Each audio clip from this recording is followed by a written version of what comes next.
Hi, I'm Landscaper, and this is the Wannabe Composer series. I do it so often. Literally just made it. Hot as the sun. burn my face off. Right, we're currently doing Dungeons and Dragons stuff at the moment, which is really good fun. As somebody will get to learn, sometimes you get contacted by a prospective employer.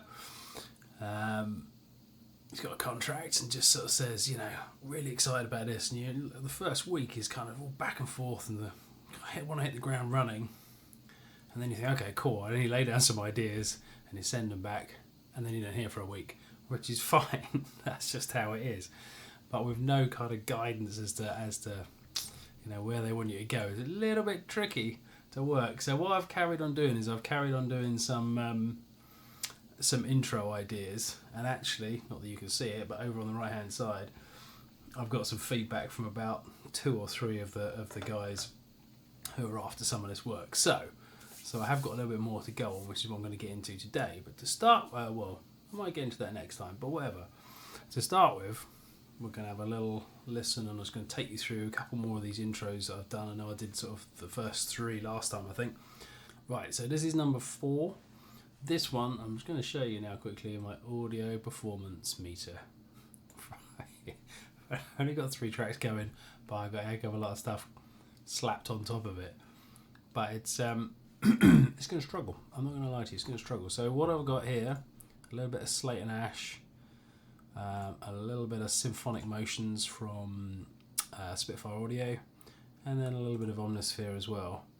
So the Omnisphere, I'm using a choir. I'm just going to play a little bit of this, assuming it stands up. See what I might do, just for you, I might just turn some of these off just quickly so it can handle it. Although first I should really show you how bad it is.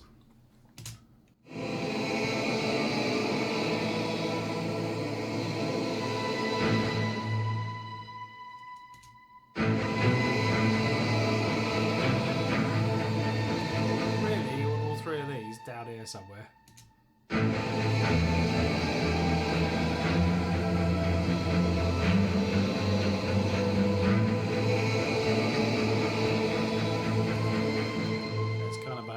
Now a little bit, but anyway, gosh, what a lot going on. So this initial Omnisphere, I've got, I'm going to turn some of these off just quickly. Okay, so yes, the Omnisphere, I've used this choir. They've got a few different ones on here under Human Voices. I'm using some of the choral sound effect ones, but they've got whole loads of different kind of sayings. I'll play some of these maybe at another time, or maybe after I've shown you this version. But they've got different choirs: men's, women's, boys' choirs, full choirs, and then some other kind of effective ones, which is quite good. I have got another choir. I've got 2 other choirs, in fact, Hollywood choirs, which I think are on East West, I think, run through Opus. They're incredible. You can actually type in, again I'll show you at some stage maybe, you can type in a bunch of phrases, words, letters, whatever you want, and it'll give you a kind of close-ish approximation, but it's incredible. Anyway, that's not really what we're doing right now. I digress. Of course I digress. I always digress. Anyway, here's the choir. And I've just basically got looping in a wheel.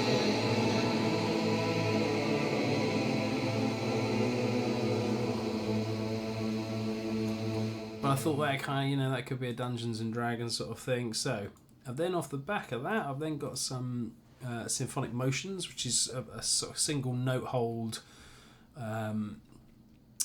trigger. I'm trying to do things and talk, aren't I? Anyway, this I really, it's brilliant. It's got a whole load of different Spitfire Audio's got a whole load of different styles that you can set it to. Maybe I'll run through this little in a minute. And you can set different notes to trigger different types of effects. So the one I'm using at the moment.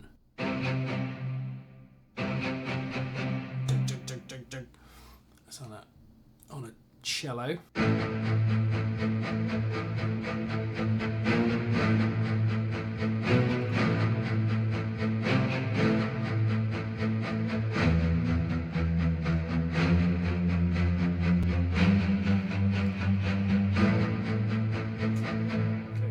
Idea. So it's quite driving, it's got a lot of kind of atmosphere behind it. And then finally on the top I've got a slate Nash.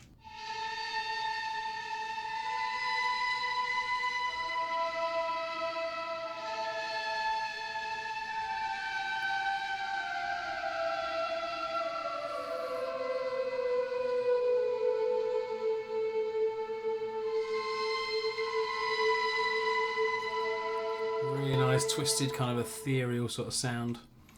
So yeah, so let's just play the whole thing quickly.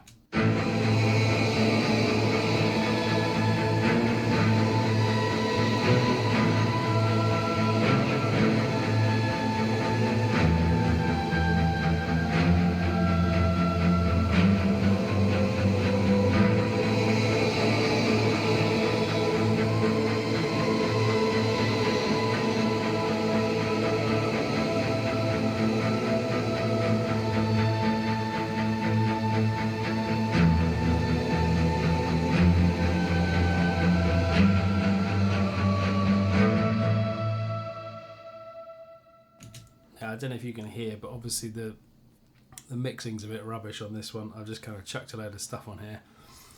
Definitely need to go back and try and put them in their place a little bit and sort out the volumes, but either which way, that's that. So just quickly, while we're here, I'm going to show you some of these. So, so the choir, which is insanely quiet for some reason. Oh. Because my volume goes down at the end, which is where I'm playing it.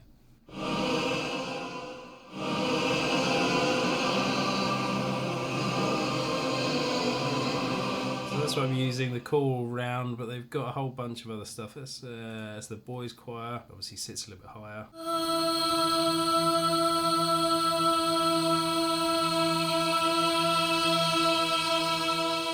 Some of the phrases.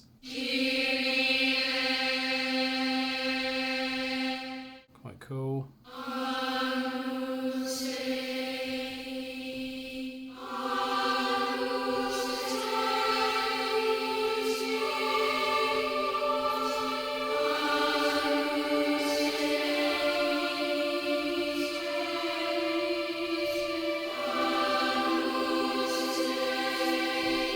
Bit of fun with those, they're really good. And again, they've got full choir stuff here.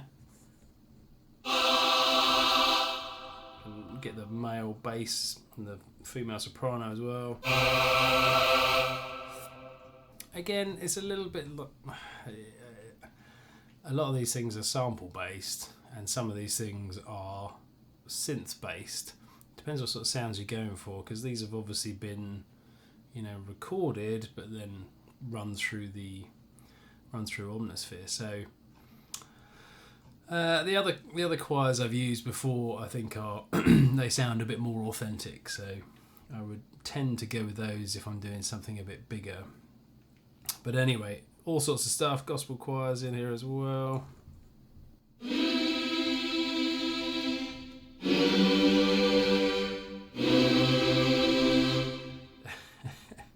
Load of sampled stuff.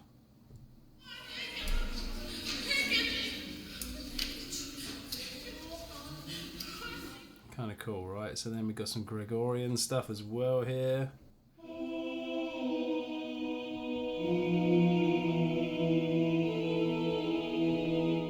Nice little half up, half down. A couple of those. Let's try some of these. The fifths.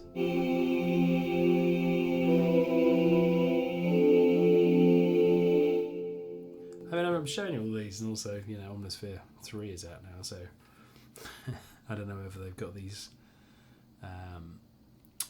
sort of choirs on that one or not, but then you've got the jazz ones as well.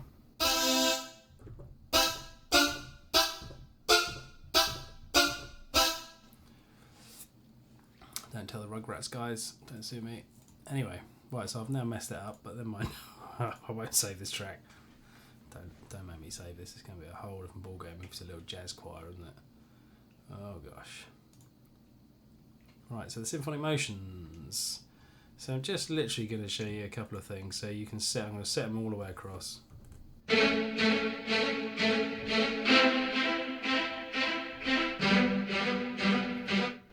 Different sets. Different timings. That's all under ostinato. I don't know what ostinato means. I should do, but I don't. Something that'd be great in like horror films, you know.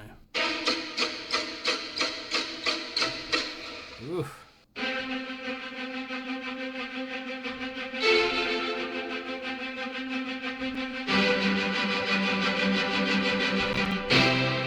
Just blow my computer up, but I'm sure you get the idea.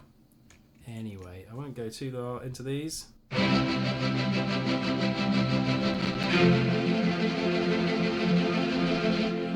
handle it.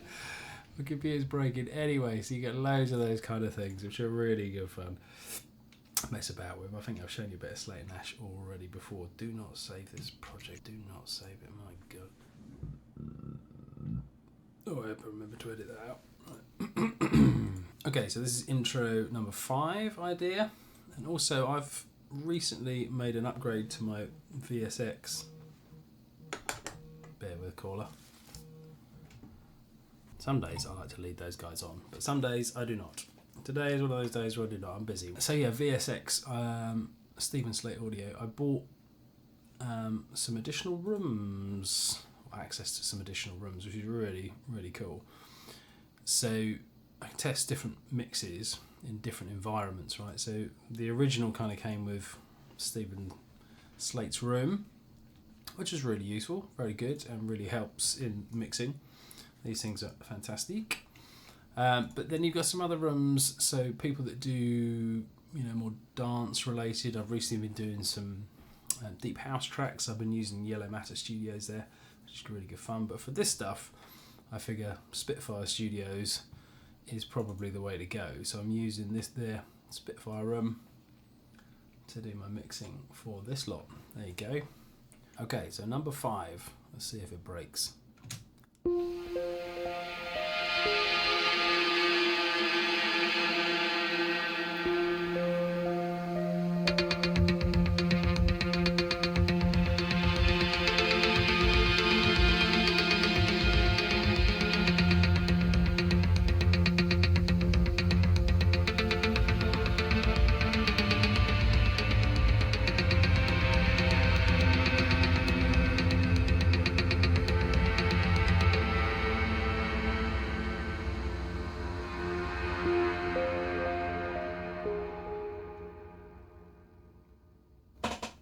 Again, a little different.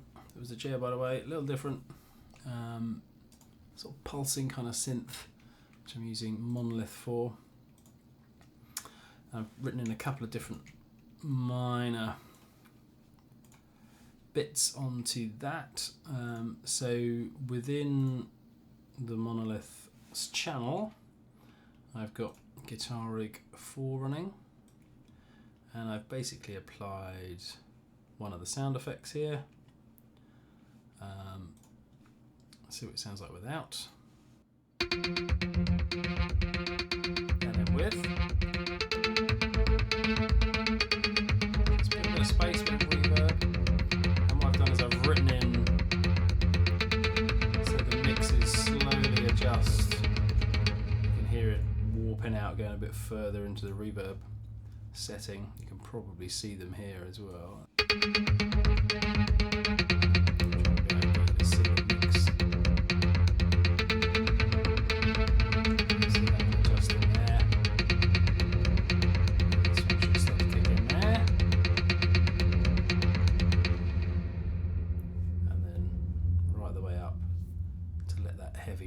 Filter through at the end.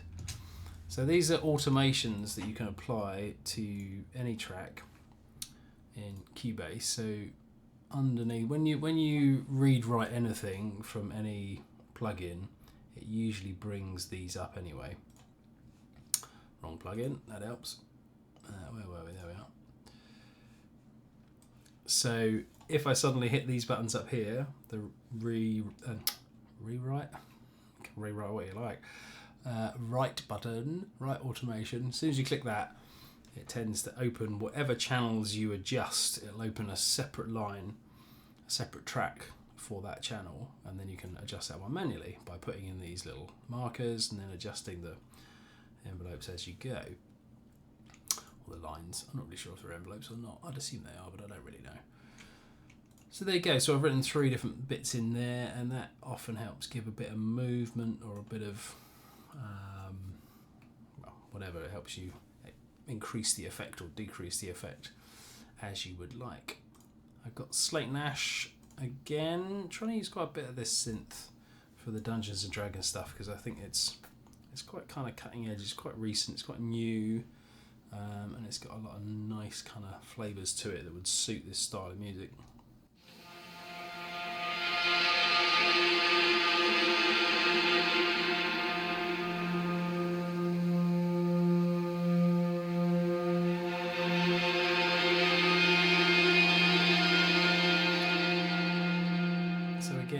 Within the synth itself, you know, it's some of the sounds, some of the presets will have their own automation built in. So some of these they will adapt and move sequentially as the note progresses, as the track progresses. Note progresses. Yeah, ignore me. Don't know what I'm talking about. And then finally, I've got Omnisphere here, which is just a lead. Does that the initial intro and outro sounds, so you can see there, pointing to the screen that you can't see. Just using this as I usually would, and then applied a bunch of, well, I haven't actually, I've only EQ'd this, I haven't done an awful lot with it.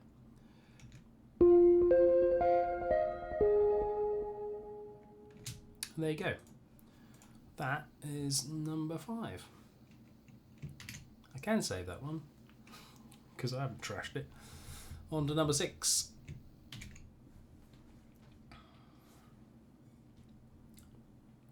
You notice at this point that you think, I really should have checked my levels. I struggle to get the computer output, the audio and the vocal balanced.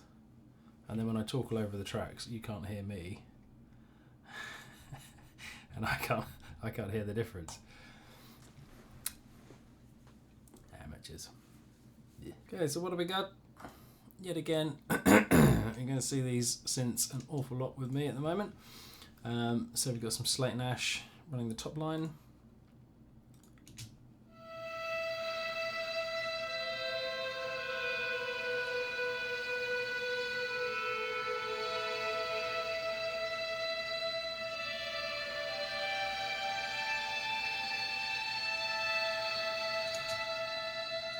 Really nice, just twisted. A little bit on Omnisphere. I kind of thought I haven't used much piano, being predominantly a piano player, pianist.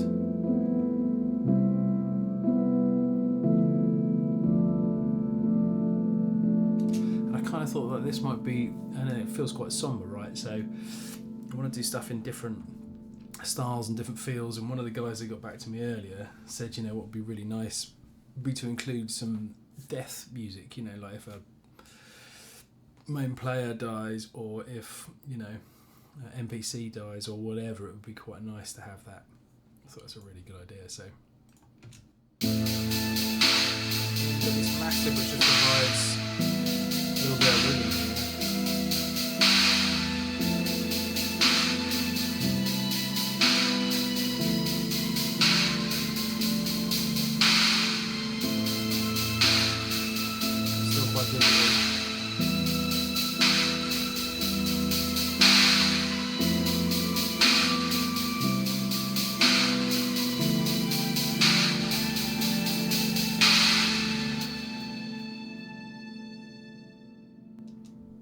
Little suspense ending. That one's slightly longer than I wanted it, but again, once you've kind of written the initial loop, you've either got to tinker about to put a sort of a kind of final set of chords or a final There's a word in Italian. Music Italian. Oh gosh. Do you think I can remember it? Evidently not. Cadence? I think it might be cadence. Either which way, I should know it and I can't remember. But yeah, so for this one, I figure I've just elongated it to nearly a minute anyway, which is 20 seconds longer than the kind of brief, but there's going to be some instances where this will be okay. Okay, so that's number 6. On to number 8. Or 7. 7 usually follows 6, doesn't it? Yeah, I've never been good with numbers. It's a miracle I get hired at all, really, let's be honest. Okay, this one looks like it hasn't been mixed by the look of it. Again, I haven't got any colours either, so I usually know it's a work in progress if I haven't coloured the tracks. So this, almost the same setup, Slate and Ash, Omnisphere and Massive. Oh, I'm probably very quiet. Very quiet. Let's try that again, shall we?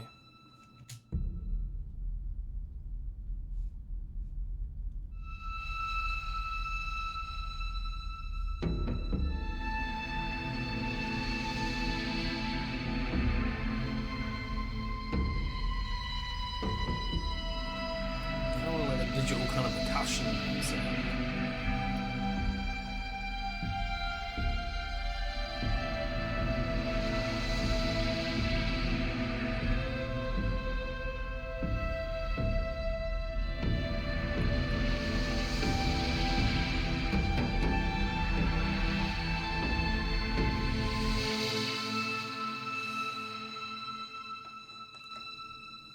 So work in progress is about the right length.